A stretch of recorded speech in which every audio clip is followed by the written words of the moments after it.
Right? There is a star in the center, and you notice that the shell is basically round. That's real easy to see. Should I flip it, you guys will see a poinsettia, one of two flowers. And when I flip that poinsettia, not many people know there's a lily, but they are. One leaf, two leaves, and a lily right here in the center. Ladies and gentlemen, the shell's been used for money. It's been used as a good luck charm by sailors, a canvas for artists, and the list can go on.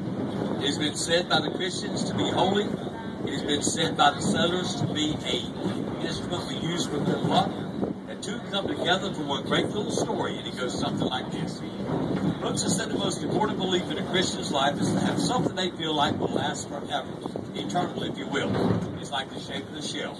It's round, it has a beginning, but it absolutely never has an ending. It took a lot of years for a handful of brave sailors to figure out the earth was round like the sea, and not flat like they once thought it was. And once they figured it to be round, they would use the aid of the star here on the front. It would guide them to a lot of different lands, places, and destinations. And once there, they would bring home things the world back home they never saw. One thing would be a flower so special that it would bloom in the dead of winter. The Christians fell in love with this flower. They would call it the poinsettia, and they would dedicate it to a special time in the life of their Christ when the baby Jesus found a few flowers. Should we flip it, you'll see a lily, beautiful, pure, and white. The Christians like this one even better. And they wanted to dedicate this for a special time, and what better than the resurrection. But folks, you can't have a resurrection without first you have the crucifixion. So on the front of the shell, you'll see 5 holes. The 2 holes in the top and the 2 holes in the bottom would represent the 4 nail holes in the hands and feet. And the one in the center is the Roman sword that would end everything that Jesus Christ on the cross. But to a sailor, it's a little different because the 2 holes in the top represent a low oxidized entrance to a perfectly formed Bermuda Triangle here at the bottom. And should a boat sail through the gap, they call it, without plummeting down, there's always that 50-50 shot. They may not come back to tell the tale. Now, ladies and gentlemen, not killing anything living. I'm going to open the shell off. And when I do, does anybody have any idea what's on the inside? 5 white doves. 5 white doves. 5 white doves. Y'all heard the story. 5 white doves. Let's open it up for the people who's never saw this done. Very carefully, I will break it. Ladies and gentlemen, when I reach in, I will bring you out the world's most perfect star.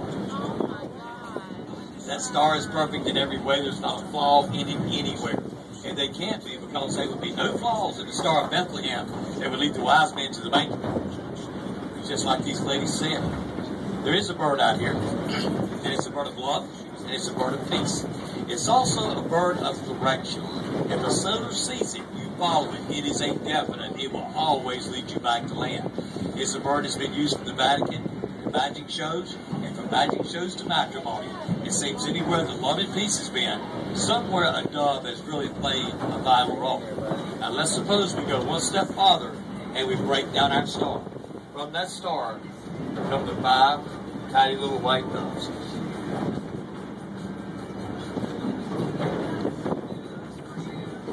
As you're looking at the doves, ladies and gentlemen, notice 2 of the doves will be larger than the other 3. And that's the 2 used by the greatest sailor of all times, and you would know him by the name of Noah, as he would bring out doves and bring back the olive branch.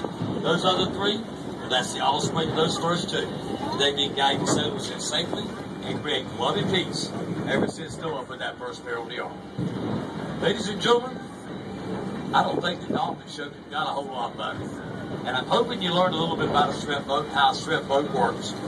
And it's been a nice day out here. It's got a little chop to it right now, but that's getting ready to in just a couple of minutes. You won't even know that you're on the ocean because when he whips this boat around, it's going to calm right down. Everything's going to be good. So y'all can just remain standing right where you are for about another 2 minutes, and everything's going to be fine. And in the meantime, I'm going to leave you with a quote that I really, really enjoy. It's one of the best quotes I think I ever heard for anybody who's ever had anything or any love at the sea. If you were a sailor at one time, or if you just love to sea at heart, here's a quote for you. It's by a famous past president. It says, I often wonder why we as people are so committed to the sea. It's because I feel like we came from the sea. It's an interesting biological fact. We have the same amount of salt in our veins that's contained in seawater. Therefore, we have salt in our blood, our sweat, and our tears. We are tied to the ocean.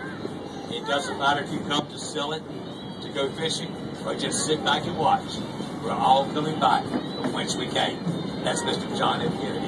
Ladies and gentlemen, thank you for choosing the Hurricane 2. I hope you had a real good time. Thank you. Thank you very much. All right, we're going to the back here, folks. Come on back with us.